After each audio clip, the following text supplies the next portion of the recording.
What if I told you that almost everything you've been taught about money is completely wrong? Not slightly wrong, not a little off, completely, fundamentally wrong. See, we've all heard the same advice since childhood. Study hard, get a job, save money, retire at 60. But look around you. Millions of people followed that exact plan, and most of them are still stressed about paying their bills. So what do the truly wealthy people know that the rest of us don't? One of the richest men who ever lived, a man who built an empire from the ground up, who understood money at a level most of us can't even imagine, he wrote it all down. His philosophy, his secrets, his real mindset about wealth. And today, I'm going to break it all down for you in a way that will actually change how you think about money forever. Don't skip even a minute of this video, because the last section, the 7-day action plan, could genuinely be the turning point in your financial life. Let's begin. Why this book matters. Let me ask you something personal. When you think about becoming rich, truly generationally wealthy, does it feel real to you? Or does it feel like something that happens to other people? People who were born lucky, or born into the right family, or happen to be in the right place at the right time? If you answered honestly, I'm guessing it feels a little distant, a little out of reach. And that feeling, right there, is the exact problem this book was written to destroy. The author of this philosophy wasn't born with a silver spoon. He started in the oil business, failed multiple times, watched deals collapse, lost money, lost confidence, and then rebuilt everything from scratch. At one point, he was worth more than any private individual in the entire world. And his greatest lesson wasn't a stock tip or a business trick. It was this: the biggest reason most people stay poor is not lack of opportunity. It's the way they think. This book isn't for people who want to get rich quick. If you're looking for shortcuts, crypto moonshots, or lottery ticket thinking, this isn't your video. But if you're someone who's genuinely willing to shift your mindset, change your habits, and build something real over time, then the next 30 minutes could rewrite your entire future. Let's get into the first and most foundational idea: the mindset of ownership. Stop renting your life. Here's the brutal truth about most people's relationship with money. They think like employees even when they have money to invest. They rent their lifestyle. They borrow their ambitions. They lease their future from someone else. The first giant idea from this philosophy is this: wealth belongs to those who think like owners, not workers. Now, before you say, I already know that, let me show you what this actually means in real life, because most people completely miss it. Imagine two people, both earn the same salary. Let's call them Rahul and Ravi. Every month, Rahul gets his paycheck and thinks, how much can I spend this month? He upgrades his phone, takes a vacation, buys a slightly bigger TV. He enjoys life. He's happy. And at the end of the year, he has roughly what he started with, maybe a little less. Ravi gets the same paycheck, but Ravi thinks differently. He asks, what can this money do while I sleep? He doesn't buy a new phone. He buys a small share of a business that makes phones. He doesn't spend on eating out every day. He puts that money towards something that will one day pay for all his meals. Now, 10 years later, Ravi is still working for money. And Ravi, money is starting to work for him. This is the ownership mindset. It's not about being cheap. It's not about saying no to everything you enjoy. It's about fundamentally rethinking the purpose of money in your hands. Most people see money as something to spend. The wealthy see money as something to deploy. The biggest mistake people make here is waiting. I'll start investing when I have more. I'll think about this when I'm older.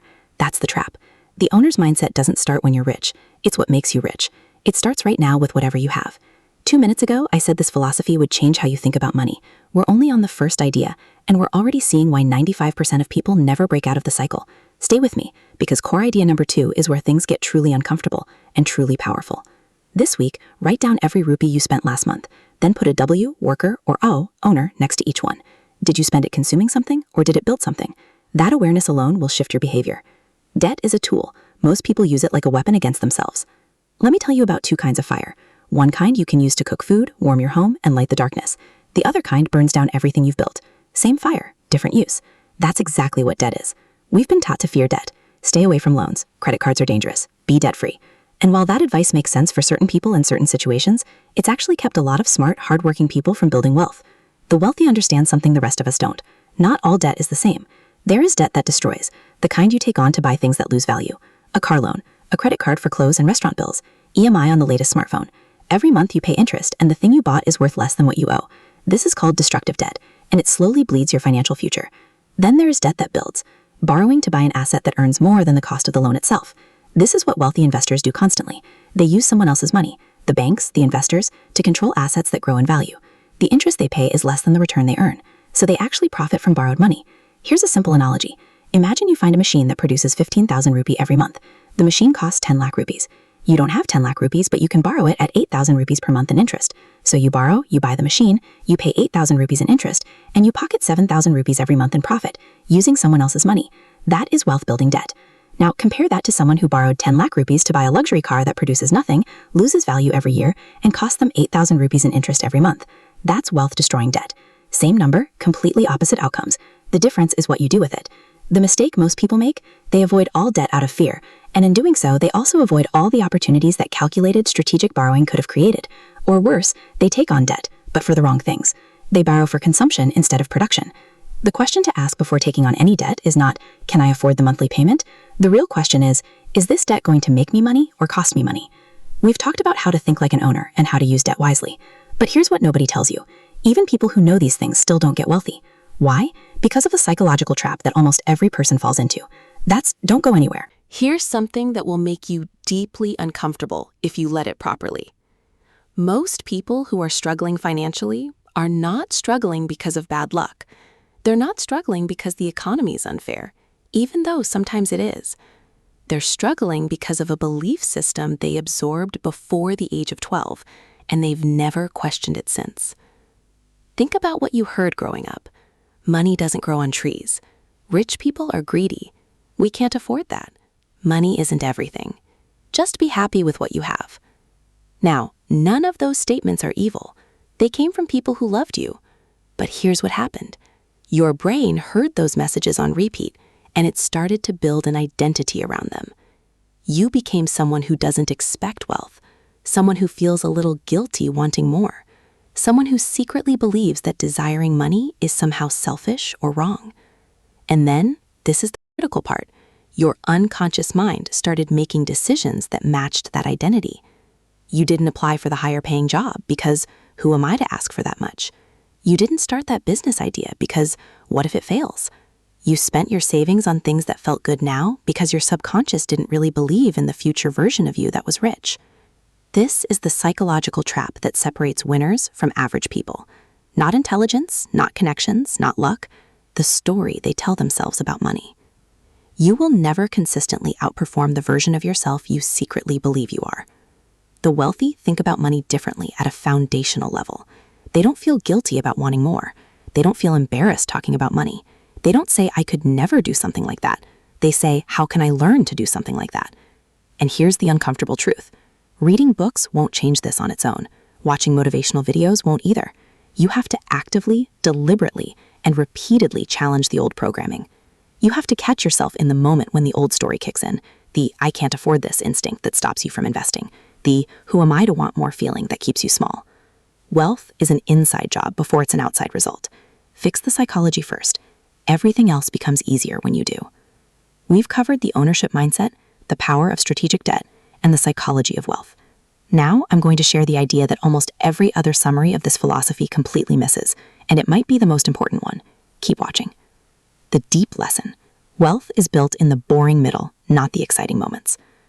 Let me say something that goes against everything you see on social media.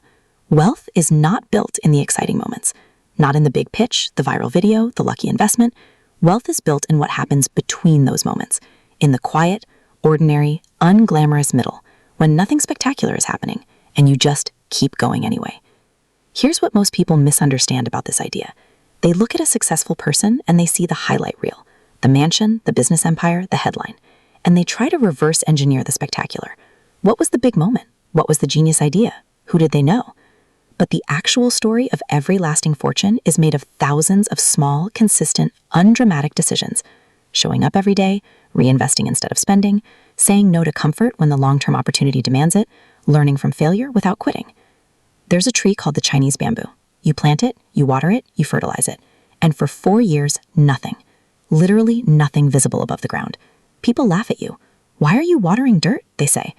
But then in year 5, the tree shoots up 27 meters in just 6 weeks. Was the growth only in year 5? No. The entire time, underground, it was building its root system, building the foundation, doing the invisible work. And when the conditions were right, it exploded. That's what wealth building actually looks like. For years, it looks like nothing is happening.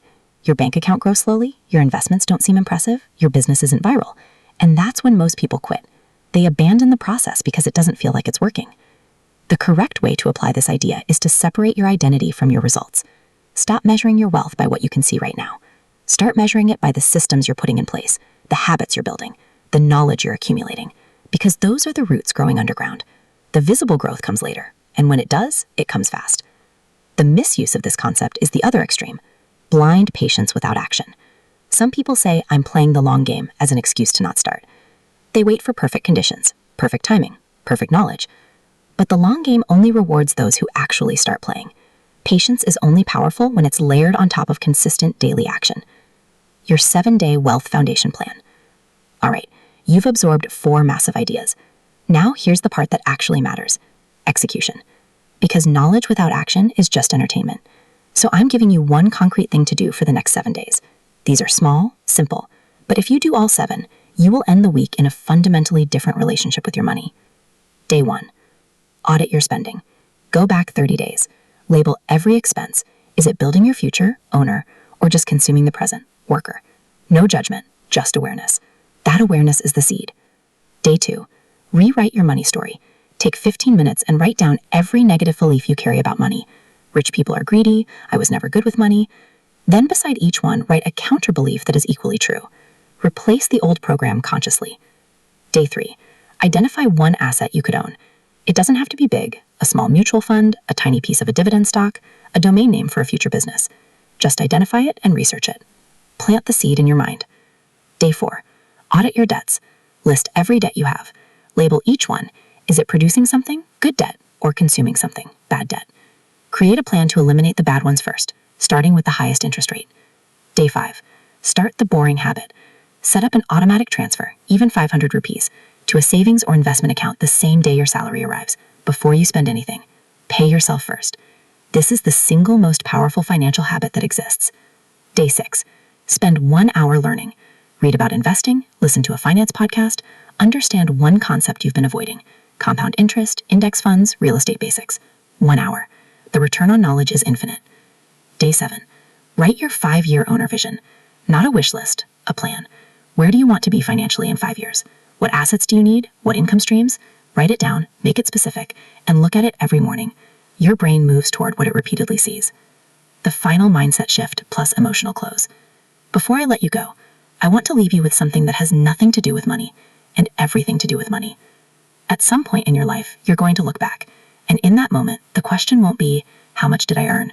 The question will be, what did I do with what I had? Because wealth, real wealth, is not about the number in your bank account.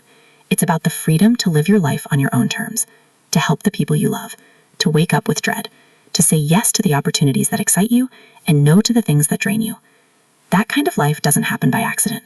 It happens because someone, at some point, decided to think differently, decided to stop consuming and start building, decided that waiting for the right time was just another way of saying, I'm afraid. The greatest lesson from this entire philosophy isn't about money. It's about courage. The courage to want more. The courage to act in the boring middle when no one is watching and nothing seems to be happening. The courage to say, my financial future is my responsibility, and starting today, I'm taking it seriously. The difference between where you are and where you want to be is the decisions you make starting today. You watch this entire video. That already tells me something about you. It tells me you're the kind of person who looks for answers, who invests time in learning, who takes their growth seriously. That's the first qualification for wealth. You already have it. Now go do the work. End of script/CTA block. If this video gave you even one idea that could change your financial life, hit the like button right now. It takes 1 second and it helps this channel reach more people who need this. Subscribe if you want more breakdowns like this. We go deep on books about money, mindset, and success every single week. And drop a comment below. I read every single one. Tell me, what was your biggest takeaway from today's video? Was it the ownership mindset, the debt lesson, the psychology piece, or the bamboo story? Let me know. I'll see you in the next one. Keep building.